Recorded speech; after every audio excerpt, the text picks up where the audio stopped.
I, 27F, have been with my boyfriend, 28 male, J, for 5 years. We've both been very close with each other's families, and we've even talked about marriage. However, one touchy subject is children. Whenever we discuss it, he gets kinda standoffish. He doesn't really dismiss the idea though, it's just that he doesn't seem invested. I've always wanted kids, and he just always says he's fine with whatever makes me happy.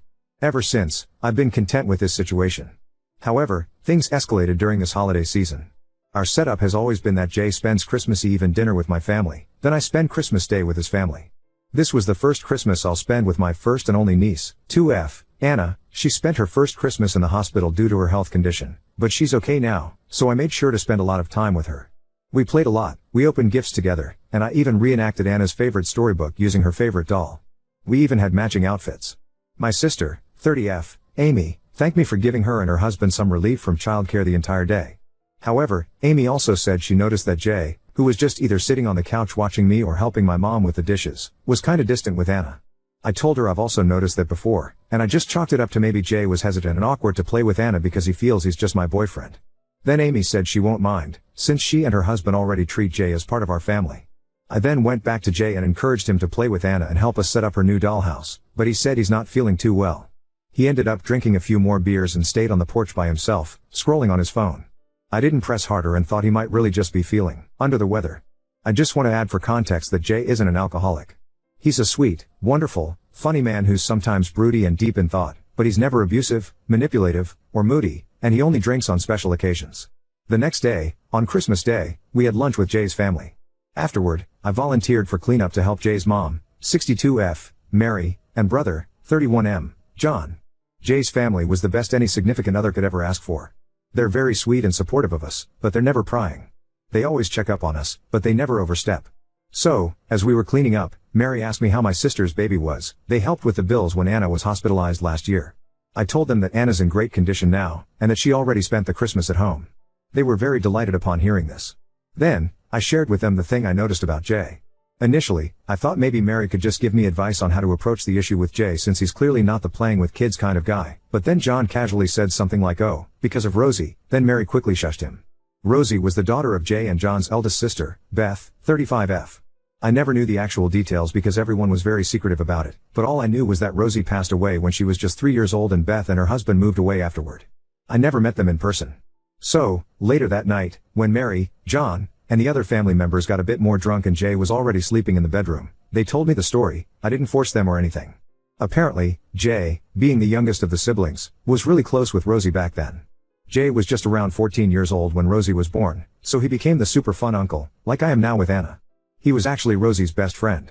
Then, on summer of 2012, Jay was playing with Rosie outside. He was blowing bubbles and she was sing and popping them, when a speeding car, driven by a woman who was distracted on her phone, skidded into the yard toward Rosie's direction. Jay reacted quickly and was able to reach and grab Rosie so the car actually hit him, but the impact of the crash caused Rosie's head to whiplash as Jay hugged her. Jay was in a coma for 3 days and had multiple severe injuries and internal bleeding, but Rosie didn't make it. Everything was caught by the neighbor's CCTV so everyone knew that Jay was a hero for trying to protect Rosie. It was even covered by the local news, but Beth, who was understandably in grief, resented Jay for not being able to save her daughter. Beth and her husband then decided to move to another country to cope with their grief and start a new life, and they've had minimal contact with the family ever since. Jay, meanwhile, took the loss really hard. He blamed himself for not being able to save Rosie and not being able to attend her funeral since he was still at the hospital at that time. Mary said that Jay was never the same after that. He never went near kids, and he became a lot colder, quieter, more reserved, and antisocial. He also had anger issues, but it, thankfully, went away. I haven't had any issues with this. We also live in an area where people don't believe in therapy, so Jay never received professional help. After learning all of this, I bawled my eyes out because I never knew Jay was carrying such a heavy burden. The whole incident became a taboo family secret that no one mentions in fear of Jay breaking down or doing something he might regret, although to be fair, he's never had violent or self-harm tendencies ever since, so this was just a precaution. They also never told me before because they assumed Jay would be the one to tell me, but I told them that he never did, and that I never really asked him. I then thanked everyone for letting me in on this, and I told them that I'd talk to Jay about it when the time is right. They understood, and they said I could just ring them up if I need help or support in any way. For now, I just want Jay to enjoy the holidays and his remaining vacation days from work. Now, I don't really know how to start with him. I know seeking professional help to process all the trauma and grief, even if it's been over a decade ago, would be the top priority, but I don't know how to bring it up to him. I don't even know when is the right time to bring it up. I just want him to know that I love him no matter what, and that I'll support him in every step toward his healing, especially if we're to form a family of our own. Oop, from what I gathered from Jay's family, Beth never really voiced out that she blamed Jay for Rosie's passing. However, she became cold toward him to the point of almost ignoring him during family gatherings before they moved. Of course, everyone knew what it was all about. Oop, yeah, this was what I was leaning toward as well. I just hope it happens sooner so his pain and sadness don't consume him any more than they already have. Update 1. I noticed that he's always distant with kids, including my niece, Anna. During Christmas, Jay's family revealed that it was because of an incident over a decade ago. Turns out, Jay was really close with his toddler niece, Rosie. One day, when they were playing outside, they were hit by a distracted driver. Jay tried to save Rosie.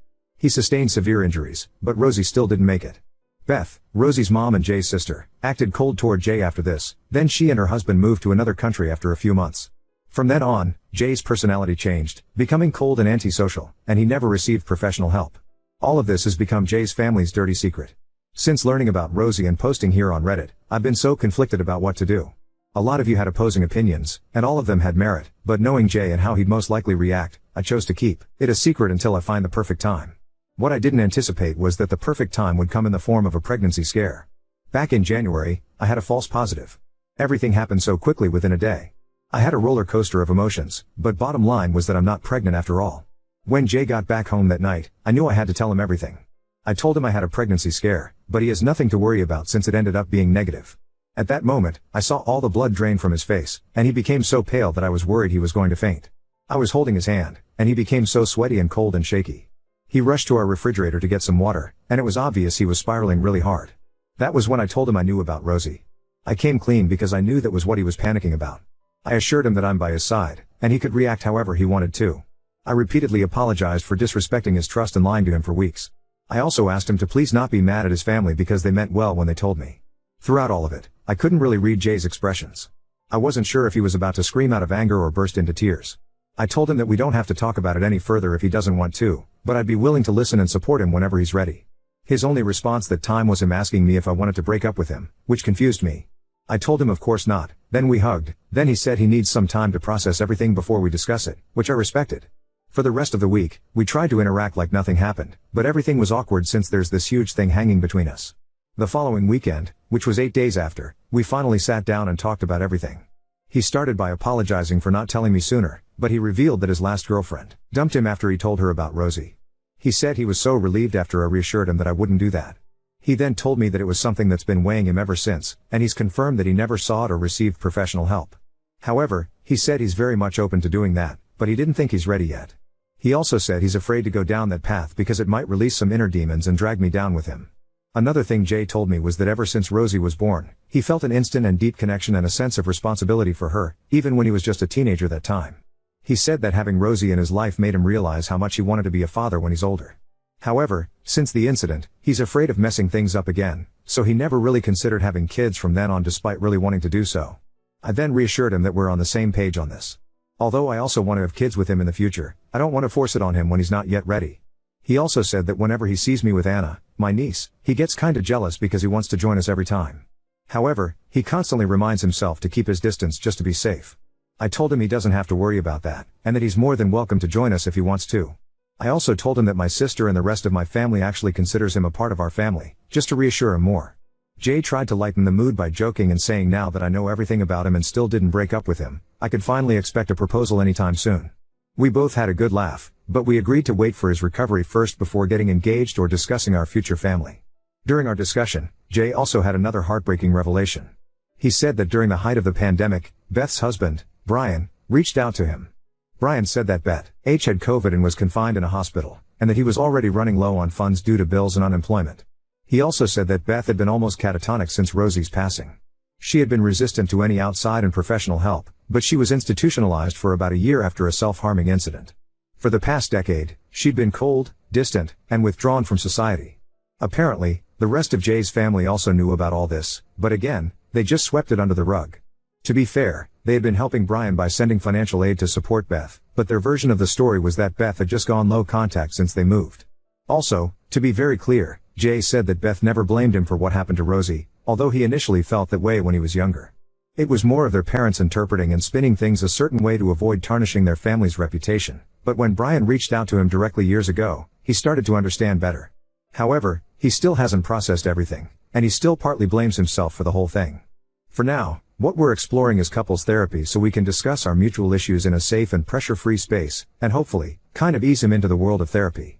We've already found the perfect therapist to help us, and we've now had 6 sessions with her. From what I can tell, Jay seems a lot happier and less burdened. We've also had homeworks from our sessions, and Jay was even the one reminding me to do them. Right now, I'm just hoping that he becomes ready enough to open up about Rosie so he can heal and recover from his trauma. Not for me, but for his mental and emotional well-being. No rush though, all in his own time. Also, Jay has no social media, but I showed him the original Reddit post I made. He spent like 3 hours reading through all the comments. It was the first time I saw him get teary-eyed because he never expected so many people giving him support and saying kind words to him. He was extremely overwhelmed by everyone's kindness, so we're both grateful to all of you for that. We also saw some TikTok and YouTube versions of the story, and you bet Jay browsed through all of them. He's still baffled why the TikTok versions have Minecraft or cooking videos in the background, but I just told him it's a trend, haha. So, there, if you've made it this far into our story, thank you for your time. I have a good feeling that Jay and I are going to be fine. We still have a lot of challenges ahead of us, but here's to hoping for the best. Edit, so Jay and I now kinda share this account. He might reply directly from time to time. This is his first time on Reddit, so please be kind to him. I had to explain to him what op and a lot of the other lingo mean, haha. Yeah, but we're both reading everything. Again, thank you for being so kind. Oop, thank you for your kind words. As for Jay, I can see that he's already making some progress, even though it's more like baby steps. Nonetheless, it is still progress. As for Beth, I can't even begin to imagine what she's going through. I just pray that she finally finds some peace eventually. Oop, yeah, he's starting to open up more about his internal struggles and burdens, but he hasn't touched on the subject of Rosie yet. The least I can do for him is to let him know I'm here for him. Thank you for your kind words. Oop, she did 1 year jail time, 5 years probation, not sure how much was really served. Oop, replying to a deleted comment about Jay's family. I won't make excuses for them. On a human, personal level, they are extremely lovely, generous, and kind people. They have welcomed me as a part of their family, and they even extended help when my sister's daughter, Anna, had congenital health problems. I have met different relatives of my exes before, and in comparison, Jay's family has been the most wonderful and welcoming. However, I would say that they are a product of the very traditional, non-progressive area in which we live. We are a Catholic community, and most activities revolve around our parish. Reputation is everything, yet town gossip is still very rampant. I understand that this may sound backward thinking in our modern times, but that is the reality of our lives. I also grew up in the same area, so I fully understand their behavior. Although I agree with you that everything that happened and how they reacted to it had been unfortunate to say the least, and Jay and Beth got the brunt of it. Oop, I'm honestly just as confused as well. I don't think the intention was to make Jay feel he was at fault. I think the intention was to just not talk about it at all and make it seem like it never happened. Like a family secret never to be brought up so the bomb doesn't go off or something. Being rational definitely wasn't a priority, and unfortunately, it was Jay and Beth who suffered. Now on to second story. Husband wants to go on weekly dates again just to create content for his Instagram, making me feel used and unimportant. My husband John and I have been married for over 2 years, and dated for about 3 years before that. Overall, we have a generally healthy relationship with good communication. When we first got married, we used to go on lots of dates, not necessarily anything big, sometimes just coffee or a drive, but we went out of our way to get out of the house together for quality time. As time has passed, I have taken on more freelance work, keeping me busier, and he's started saying that he's just too tired or doesn't feel like getting ready to go out after work or on his days off. Up until now, I haven't had an issue with that. He does work a lot and I don't blame him at all. But here's where things have changed. A couple of months ago, he got really interested in digital marketing, basically selling products online.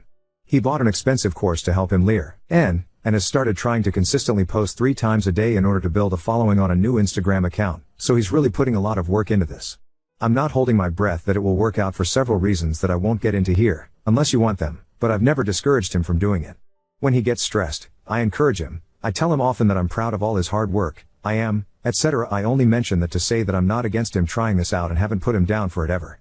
But this is why I've gotten a little sad. Last week, we went on a cute date after he got off work on Saturday, and I loved it. We laughed and talked and generally had a great time like those first dates after getting married. While we were on the date, I had an idea for a cute reel that took maybe 5 minutes to record, and then I put my phone away for the rest of the time.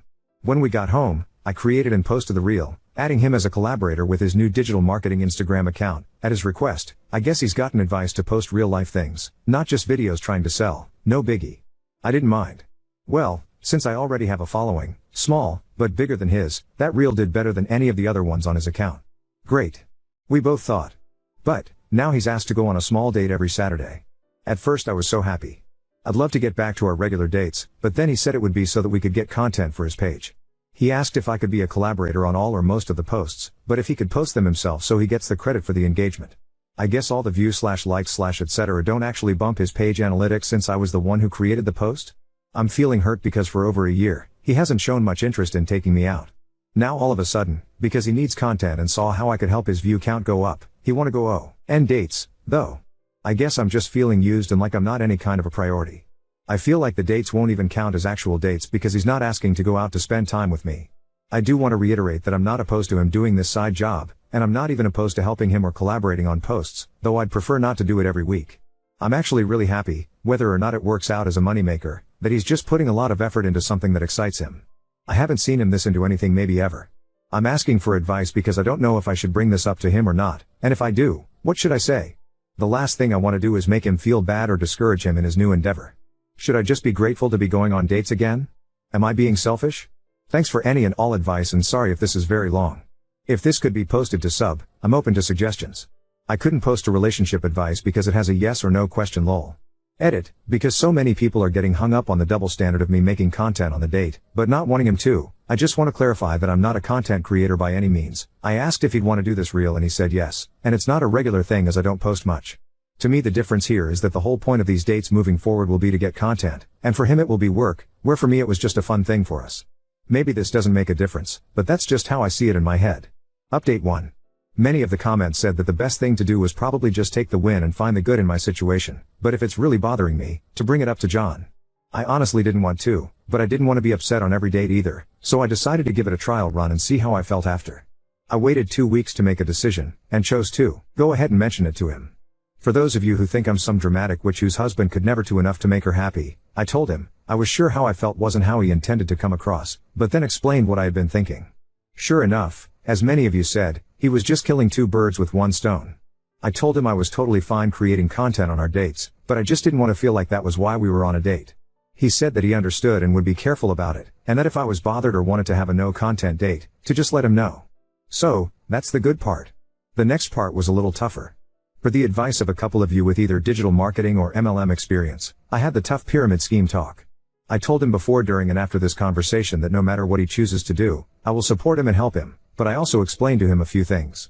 How the marketing was misleading, how most people lose money instead of making it, how they will try to keep trying to get him to spend more money to make it work, etc. I also suggested that he track his hours of learning, content creating, and posting, so that even if he does start making sales, he can decide if the time is worth the payout. I probably mentioned other things as well, but I don't remember what if so. I have always been very anti-MLM and like to think I know a lot about it, so I just tried to give him all the basic info in a kind way. After all that, I told him if he wanted to keep trying, I was for it as long as he doesn't invest any more money before he makes some. I also told him how I was so proud of all the work he put into his side hustle so far and how I loved that he was excited about it, how he's been getting up early to work out because of it. He will record parts of his run / stretches / etc., but actually does a full workout or run, and I love how it's energized him. Understandably, he was a little sad and quiet, but he understood everything and wasn't mad at all. This was all last night and he was totally back to normal before bed, and he's continued posting today, so I guess I didn't hurt his feelings or discourage him like I thought I might. That's the whole reason I waited so long, but I guess it would have been fine all along. I am looking forward to our weekly dates, and to the fact that we will be able to look back and remember them all since we will have videos from each one. Again, grateful for all of your kind words, and I'm happy to answer comments or questions. Just be nice for goodness sake.